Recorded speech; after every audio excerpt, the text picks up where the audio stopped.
backstage. It'll work, yeah, exactly. I'm surprised they're not playing your record, though. You think they play your record if you're doing a signing? We're glad about that because, we've heard it enough and we play it every day. No, I can imagine. How are the set lists working for you guys? I mean, you got, what is it, 4 records now? Yeah. The first 2 records coming out on tour? Probably not too much. No, we don't really, no. Only because people don't really like it. No, I like them. No. Polar Bear's a good record. Nobody really has them. And the point is that whenever you play a song that maybe 10 people out of 5,000 know, the crowd just goes, "What was that?" And is that a cover? What is that? It's just like an atmosphere. Hoover sucks all your good work out of it. But unfortunately, I know there's people who really love those songs. We do too, but it just ruins the gig and the flow. Unfortunately. But is it mostly new stuff then, or is there Final Straw stuff coming out too? It's half and half really. It's half of Eyes Open and Final Straw. So. Any covers coming out? No. Try not to. We used to do Crazy in Love, but we needed a rapper for that.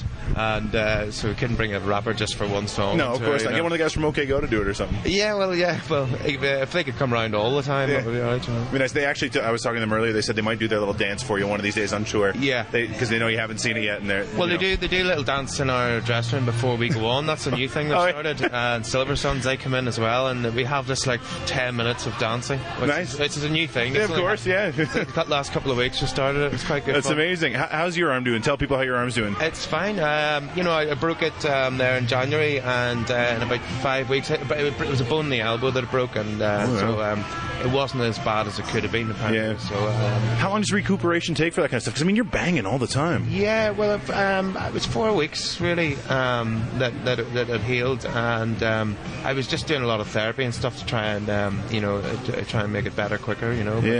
I was surprised. I wasn't quite sure when it came out in tour. I was just hoping that it would work. Is that the longest you've gone without playing your kit? Yeah, probably is. Wow. Yeah. Hard to get back into it? It was alright, it's like riding a bike, you sort of remember it after a while, Yeah, I can imagine. How long have you been playing? When did you pick it up for the first time? Oh, too long ago. Like small kid or like teenage? Yeah, I was about 16 or something, Oh, okay. So I've been playing a long time. I should be better. than I am. When I think it's 16 years or something, I'm like, 18 years, I'm like, shit. God, it's all paying off now, man. Yeah. After the success of Chasing Cars, can you imagine that? Yeah. Yes, of course I imagine it, man. We knew that when we wrote the song. No, it's just crazy though. And now, it must be a hell of a trip for you. Yeah, it's I think it was a real pressure that after having a song like Run, which was pretty big everywhere, and Final Straw, from us having sold no records to selling a lot, it was like, wow, was that maybe just a one-off? Will we do it again? We don't know. We're just going to do what we do and see what happens. And there's you still always kind of need one single off an album to sort of break through, and Chasing Cars turned out to be that one. But you never know when you're in the studio, really. You sort of have days of thinking it's good, and then days you don't. Days you think it's not this. God, this isn't good enough. So. Yeah, well, I'm sure it happens. How many did you go into the studio with? 20 tracks, 30 tracks, and then cut it down to 12, something like that? We had about 30. I think it was around 30. And because you got to get B-sides and everything, of course, so you need about 20. Well, there we go. They lowered it for us. Yeah. So what about you writing anything new? Is the band writing anything new? How does it work for you guys? Does Gary write stuff, or is it more of a jam kind of thing? It's a jam kind of thing. Gary writes the lyrics, but we kind of knock it out together. It's sort of demos. Everyone comes in with different demos of songs, Do you write, or you just play drums? No, I just play drums. Okay. But the rest of them do, and. We wrote, the last thing we did wrote was Signal Fire, which was for the Spider-Man 3 soundtrack, and we did that. That was recorded literally 6 weeks ago, Yeah. But that recently? Yeah, and we just went one day. We just went in a day and did it. And, wow. And I think it sounds pretty good. So it's good to know that I think it's still, we've still got a good album in us after this, Oh, yeah, I hope a few more at least. Yeah, I'd hope so. Yeah, these 6 weeks, that's insane, the turnaround. Because usually with a record, I guess it's just a single though, right? Yeah, so it's easy to just throw out song, there. Yeah. But it makes me think that you could do that. You could write a record, record it, get it done, 3 weeks studio, 3 months in the studio, and then just put it out there on the net. The Beatles used to, it's amazing. You have 4 records a year, right? Yeah, exactly. But bands don't do that anymore. No. Why not? I think, at least your perspective on it. Well, I think because people don't tour like they used to. I mean, to get around the world takes about 2 years. If you're going to go on tour all of the UK, Ireland, all of Europe, Japan, Australia, New Zealand, Korea, whatever, and then you got to do America and Canada. That takes about a year and a half at least, and then you've got to go and write another album. and so you need a few months off, and then you need to write the album, and then you need a couple of months lead up time because you need to get videos together, and but, it's a bit more of a marketing kind of thing. Yeah, I think it's marketing, and it's easier to travel now. It's cheaper to tour, or to travel than it used to be. So bands are doing longer tours than they used to, I think. When did you upgrade from the van to the bus?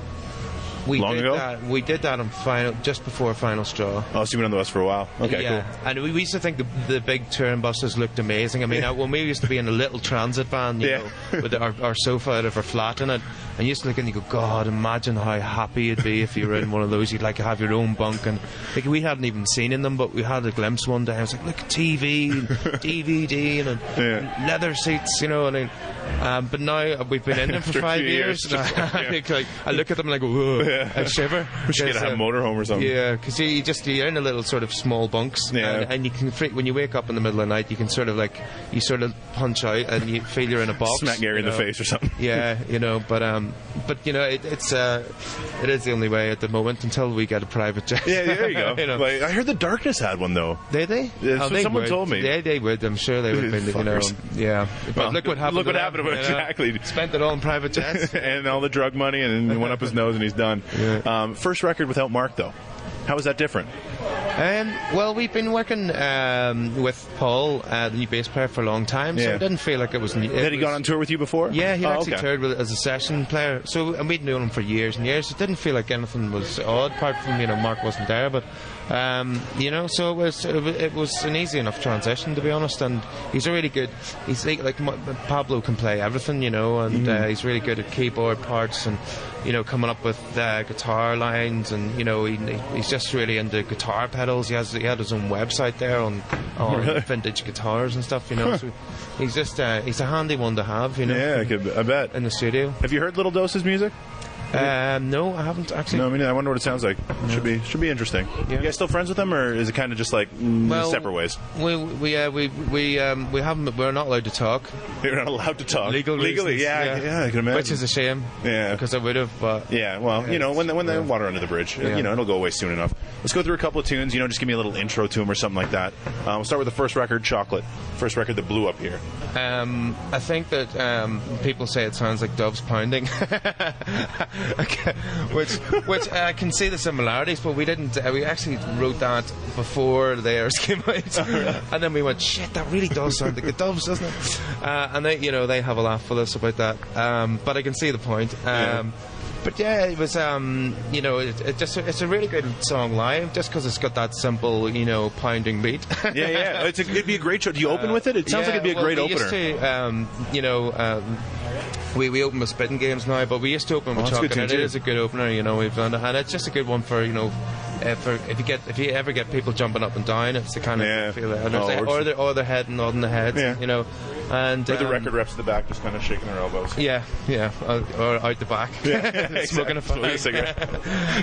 I've found them doing that before. Yeah, I've seen them do that before. Have you seen Last Kiss, the movie Last Kiss? Yes, I have. And it opened that movie? What I loved about that was the DreamWorks, which is the little intro, which the little kid on a cloud, and he's fishing, and when the first sort of it comes in, the hook, the float hits the water on the and I thought, wow, I mean that's pretty good. Yeah, it worked out well. They knew what they were doing in that editing room. Run. It was a song that was a make or break for us, really. It sort of blew up in the UK and we couldn't get it off the radio, and it was the one that kind of saved us. And I think that maybe without that we wouldn't be here. Wow. And it was one of those songs that it just, even playing live before we released it, people would clap twice as loud as any other song. And we thought we didn't even think it would be a single, So it was a sort of slow ballady, and it was maybe a B-side. And it's a longer tune too. It's like 6 minutes almost. So it turns out to be one of the biggest songs. So we don't know what singles are, really. Yeah, no, why would you? Right? That's not your job. No. That's why you have a label. Yeah, exactly. It's just great. We played it at Glastonbury, and we had this huge crowd on the other stage. That'd be amazing. And someone had said to us, the slot that we had in Glastonbury that year, somebody said, well, that's the slot that Travis, Oasis, Coldplay, Radio all had, and it's a famous slot, where any band who plays that always goes, huge after it. Wow. And it's right. It worked? I think it's in 1 year that it hasn't happened. Jesus. quite insane. Like, Yeah. that's the mystical side of Glastonbury. You see. Yeah. You gotta go? Cool. 5 quick questions, 1 word answers. Okay. iPod or CDs? iPod. Lennon or McCartney? McCartney. Alcohol or marijuana? Alcohol. Favorite song to play live? It's Gonna Get to Me. And 1 word, Snow Patrol. Fun. Jonny, thanks so much. Appreciate it. Cheers.